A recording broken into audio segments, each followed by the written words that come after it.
Hi there, welcome back to Lesson 5 of the Smart Networking e-course. I hope since we last spoke you've taken the time out to make sure that you have your Smart Networkers Toolkit organised, your target or niche market, your unique selling proposition and your all-important strategic action plan. Look, if not, just turn off this video and go and do them. I mean it. They really are that important. Still there? Great. And congratulations on having your Smart Networkers Toolkit in place. So now, here we are, heading out the door to our next networking event. Hang on a second. Have we forgotten something? Remember I said right back at the start of this e-course that when I talked about the Smart Networkers Toolkit, I wasn't talking about business cards. Well, I meant it. All the business cards in the world will be of no use to you at all if you don't have your target market, unique selling proposition and strategic action plan in hand. But yes, I agree, you do still need business cards. So let's get started with working out a business card strategy for your networking. We're going to do this in 2 steps. First, we're going to talk about what your business card looks like. And I'm going to give you my 3 top tips for business cards that work. And secondly, we're going to talk about how you use them, when I'll be sharing my 4-step strategy for exchanging business cards. So what do your business cards look like? Here are my 3 top tips for business cards that really work. Tip number 1, quality, not quantity. Make sure that you have professionally designed business cards that effectively reflect your business and your brand. You want to be proud to hand them over. And you don't need to have thousands printed at once. I learnt that the hard way with my first business. I was talked into having 1,000 cards printed because it was much more cost effective. Then I changed my address and contact details and threw 900 of them in the bin. Now, honestly, I never have more than 100 printed at once, and it cost me around $30. Make your investment in getting a great design and then get them in short runs, printed on really high quality card. Now, I'm not going to go into a whole heap of design details here, and yet you'll actually find a link to bad business cards that will give you some great design hints in the resource section in this page. Hint number 2, consider having 2 different sorts of business cards. In addition to the professional card that we just discussed, think about having an alternative that you use far more as a marketing tool. Now, this won't be right for everyone. It depends on the nature of your business and your personality. But if you can do this, it will certainly make you stand out from the crowd. So this would be the card, and it might not be a card that you give to potential clients, and that you could also give to your referral partners so that they can pass them out as well. You could use a short CD, a fridge magnet, a card that opens up with hints and tips, something that's really different. And then my top tip number 3, make sure you do stand out from the crowd. Obviously, if you use a second business card, the whole idea of that is to stand out from the crowd. However, you want your primary card to be memorable as well. You want people to remember you and your card so that when they go home with that big bundle of cards, they remember who yours was. A photograph is one way of achieving that. So spend time working with your graphic designer to come up with a design that not only reflects your business and your brand, but really stands out in some way and makes people notice it, remember it and you, and want to keep it. Here are 2 questions to ask yourself. Do I have a professional business card that reflects my business, my brand and my personality and stands out from the crowd and that I'm proud to hand out? Would it benefit my business to have an alternative business card that leaves a lasting impression and is a great promotion for my business and my brand? Something like a CD or a magnet. Now let's move on to part 2, how you use those business cards.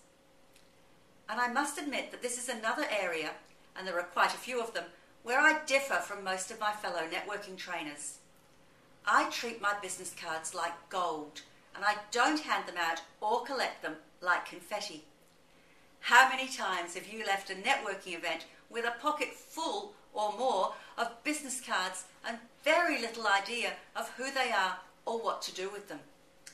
You know how it happens. In the flurry of meet and greet, business cards are exchanged like just so much confetti. And how many cards have you handed out and never heard from them again? You know, the sad thing is that 90% of those business cards exchanged will never be followed up on, and they'll end up in the bottom of a drawer or even in the bin. And it's not really surprising, is it? After all, what is the value of a business card of someone you've met briefly and hardly know? It might as well be junk mail in your letterbox. And then, to make matters worse, there are the times when you have given your business card to someone and suddenly you find yourself on yet another mailing list and receiving a newsletter, an e-zine, or worse still, a sales letter for something in which you have absolutely no interest from somebody you don't even remember meeting. So here's my 4-step strategy for exchanging business cards. Number 1, when you meet someone new, ask questions.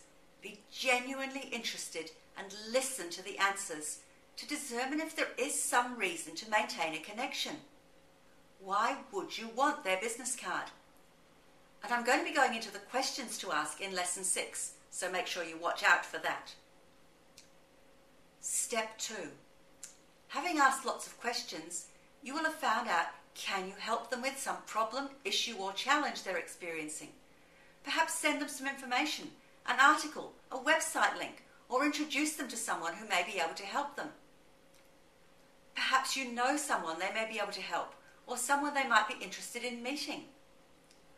Or perhaps you share the same target market, or a common business objective, and you'd like to explore the potential for a win-win outcome. Or finally, do you have something else in common, and you'd really like to develop some sort of ongoing relationship? Or is what they do unusual or hard to find? Or you were really impressed and you want to make sure you can stay in touch? Or did you just really enjoy meeting them and finding out about them and you want to maintain a connection? Is there some way that they may be able to help you? And yes, it is okay to ask for help. Now, step 2. Once you've identified a reason for staying in touch, you've identified something that you can do to help them or that they may be able to do to help you, then it's the time to ask for their business card. If you'd like me to, I'd love to get your contact details. I'd really like to stay in touch because, or get back to you about that, or I know someone you might like to meet. Whatever fits the bill for your reason for wanting to follow up, and let them know the reason and why you're going to get back to them. And this will also cement it in your mind. And now you know why you have the card, and you'll be far more inclined to follow up. And if the reason you want to stay in touch is because you want to ask them for help, then ask permission. Look, I'd really appreciate your help, so would it be okay if I followed up with you? Now, at step 3, is the time to exchange business cards, because you know exactly what you're going to do with it. After all, you've just asked the other person for their card so that you can do something specific, and you've told them what it is. Otherwise, save some trees. You don't have to exchange cards and follow up with everyone you meet. Exchanging cards with no reason to follow up is like putting junk mail in a letterbox. Then, step 4, obviously, make sure that when you get back to the office or you get home, you do whatever it is you promised you were going to do. By the way, I would much rather have their card than they have mine, because 90% of networking is never followed up on, remember? And if I have their card, I'm in control of the follow-up. If they have mine, I may never hear from them again. So there you have it. 3 top tips for business card design from a networking perspective, and a 4-step strategy for when to exchange business cards.